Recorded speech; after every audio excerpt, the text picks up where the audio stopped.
Just log back in here.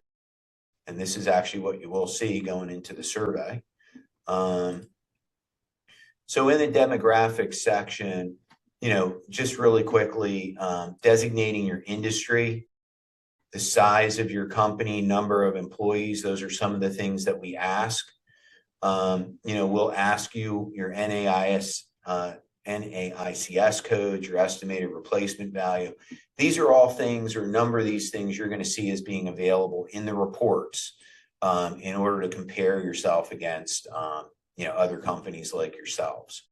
When we come into the fleet and the operations core, you'll see that all the information is here for each individual metric. We've got an example there, and you have the ability, I can either, if these are my numbers, I can actually just go right ahead and say, hey, 59.3% is my actual percentage. Or if I click on this calculator symbol, I'm now able to come in and I can input my, working hours to 22,247, and I can put in my planned hours at 37.5.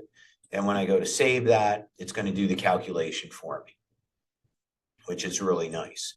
The other thing you can do, anywhere where there's this little informational dot, if I come over that, it should give me a definition. There we go. It's not cooperating, but trust me, it will. There it is.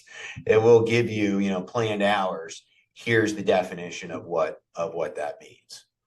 By going through, you may choose to go through and just input your actual numbers. The other thing we're going to ask you for is an actual confidence level. Hey, I calculated an actual number. It's an approximate number, plus or minus 20%. It's my best guess. If it's unknown, please don't submit a result at that point, or, if you don't have a good confidence level with what you're submitting. So, you can fill out and complete, the 8 fleet and operational metrics here. And then if you're done with that section, you can mark it as complete. You can save it. And then from there, you would go on to, to the next section. So I could then come in, go into the financial core and go through the same process of completing this information by filling in my repair and maintenance costs. So if I had 200,000 of repair and maintenance costs, and I had 10 million of construction revenue, that would save that information for me. And then, as Carol mentioned, you can see once I fill in information, it's going to carry it to all the other metrics that include that info. So here, now if I'm trying to calculate throughput, now I just need to put in my material costs and my subcontract costs.